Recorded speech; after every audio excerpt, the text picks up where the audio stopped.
യൂദിത്തിന്റെ പുസ്തകത്തിൽ നിന്നുള്ള വായന 11-ാം അധ്യായം 1 മുതൽ 23 വരെയുള്ള തിരുവചനങ്ങൾ. യൂദിത്ത് ഹോളോഫർണസുമായി സംസാരിക്കുന്നു.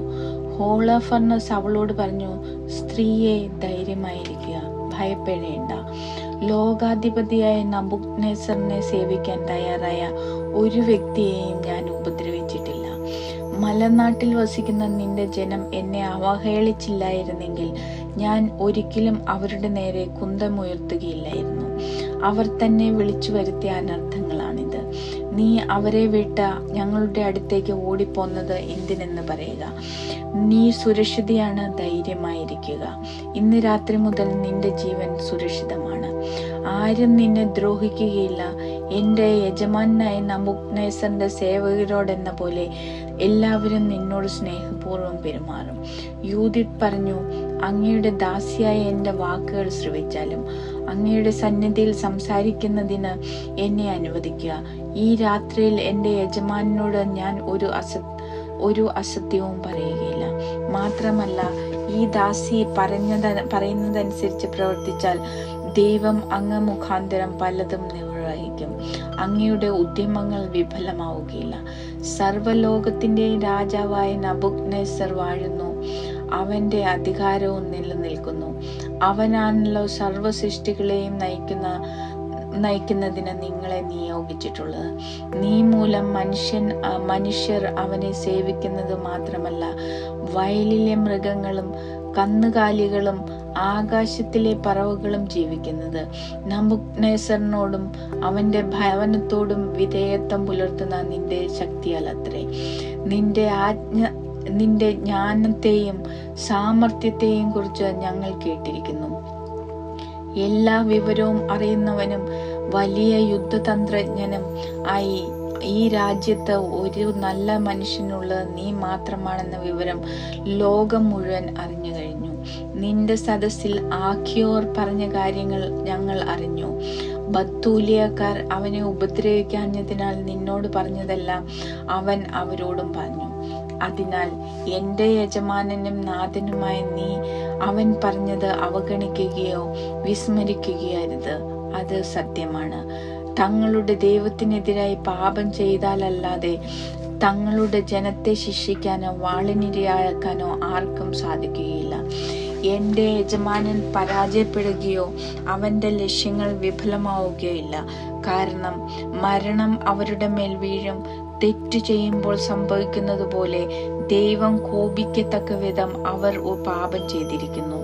അവർ ശേഖരിച്ച ഭക്ഷണ സാധനങ്ങൾ തീർന്നു, വെള്ളവും തീരാറായി. നാൽക്കാലികളെ കൊല്ലാൻ അവർ ആലോചിക്കുന്നു. ദൈവം തൻ്റെ നിയമത്താൽ വിലക്കിയ ഭക്ഷണം കഴിക്കാനും അവർ ഉറച്ചിരിക്കുന്നു. ജെറുസലേമിൽ തങ്ങളുടെ ദൈവത്തിന്റെ സന്നിധിയിൽ ശുശ്രൂഷ ചെയ്യുന്ന പുരോഹിതന്മാർക്കായി സമർപ്പിക്കപ്പെട്ട ധാന്യത്തിന്റെ ആദ്യ ഫലവും വീഞ്ഞിന്റെയും എണ്ണയുടെയും ദശാംശവും ഭക്ഷിക്കാൻ അവർ തീരുമാനിച്ചിരിക്കുന്നു. ജനത്തിൽ ആരെങ്കിലും അത് കൈകൊണ്ട് തൊടുന്നത് പോലും നിയമവിരുദ്ധമാണ്. ജെറുസലേം നിവാസികൾ പോലും ഇങ്ങനെ ചെയ്യുന്നതിനാൽ ആലോചന സംഘത്തിൽ നിന്നുള്ള അനുവാദത്തിന് അവർ അങ്ങോട്ട് ആളയച്ചിരിക്കുന്നു.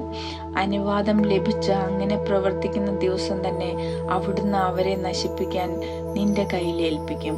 അതിനാൽ നിന്റെ ഈ ദാസി വിവരങ്ങൾ അറിഞ്ഞപ്പോൾ അവരുടെ ഇടയിൽ നിന്ന് ഓടിപ്പോന്നതാണ്. ലോകത്തെ മുഴുവൻ കേൾക്കുന്നവരെയെല്ലാം ആശ്ചര്യപ്പെടുത്തുന്ന കാര്യങ്ങൾ നിന്നോടൊത്ത് നിർവഹിക്കാൻ ദൈവം എന്നെ അയച്ചിരിക്കുന്നു. ഈ ദാസി സ്വർഗത്തിലെ ദൈവത്തെ രാപ്പകൽ സേവിക്കുന്ന ഭക്തിയാണ്. നാഥ, ഞാൻ നിന്നോടൊത്ത് വസിക്കും. ഓരോ രാത്രിയും നിന്റെ ദാസി താഴ്വരയിലേക്ക് പോയി ദൈവത്തോട് പ്രാർത്ഥിക്കും. അവർ പാപം ചെയ്യുമ്പോൾ ദൈവം അത് എന്നോട് പറയും. ഞാൻ വന്ന് നിന്നെ അറിയിക്കും. അപ്പോൾ നിനക്ക് സൈന്യസമേതം പുറപ്പെടാം. ആർക്കും ചെറുക്കാൻ കഴിയുകയില്ല. ഞാൻ നിന്നെ യൂദായുടെ നടുവിലൂടെ ജെറുസലേമിലേക്ക് നയിക്കും. അതിൻ്റെ മധ്യത്തിൽ നിന്റെ സിംഹാസനം ഞാൻ സ്ഥാപിക്കും. നീ അവരെ ഇടയനില്ലാത്ത ആടുകളെ പോലെ നയിക്കും. നിനക്കെതിരെ കുരയ്ക്കാൻ പട്ടി പോലും വാതുറക്കുകയില്ല. ദീർഘദർശന ശക്തിയാൽ എനിക്ക് ഇതെല്ലാം അറിയാൻ കഴിഞ്ഞു. ഇത് എനിക്ക് വെളിപ്പെടുത്തിയിരിക്കുന്നു. നിന്നോട് പറയാൻ ഇതാ ഞാൻ അയക്കപ്പെട്ടിരിക്കുന്നു. ഹോളോഫെർണസും സേവകന്മാരും അവളുടെ വാക്കുകളിൽ പ്രീതി പൂണ്ടു. അവളുടെ ആ ജ്ഞാനത്തിൽ ആശ്ചര്യം കൊള്ളുകയും ചെയ്തു. അവർ പറഞ്ഞു, ലോകത്തിന്റെ ഒരറ്റം മുതൽ മറ്റേ അറ്റം വരെ അന്വേഷിച്ചാലും സൗന്ദര്യത്തിലും ജ്ഞാനത്തോട് സംസാരിക്കാനുള്ള ചാതുര്യത്തിലും ഇതുപോലെ ശ്രേഷ്ഠയായ ഒരുവളെ കണ്ടെത്തുകയില്ല. ഹോളോഫെർണസ് അവളോട് പറഞ്ഞു, ഞങ്ങളുടെ കരങ്ങൾക്ക് ശക്തി നൽകാനും എൻ്റെ യജമാനെ അവഹേളിക്കുന്നവർക്ക് നാശം വരുത്താനും നിന്നെ നിന്റെ ജനത്തിൽ നിന്ന് ഞങ്ങളുടെ അടുത്തേക്ക് അയച്ച ദൈവത്തിൻ്റെ പ്രവൃത്തി ഉത്തമം തന്നെ. നീ കാഴ്ചയിൽ സുന്ദരിയാണെന്ന് മാത്രമല്ല, ഭാഷണ ചാതുര്യവും ഉള്ളവളുമാണ്. നീ പറഞ്ഞതുപോലെ പ്രവർത്തിക്കുന്ന പക്ഷം നിന്റെ ദൈവം എൻ്റെ ദൈവമായിരിക്കും.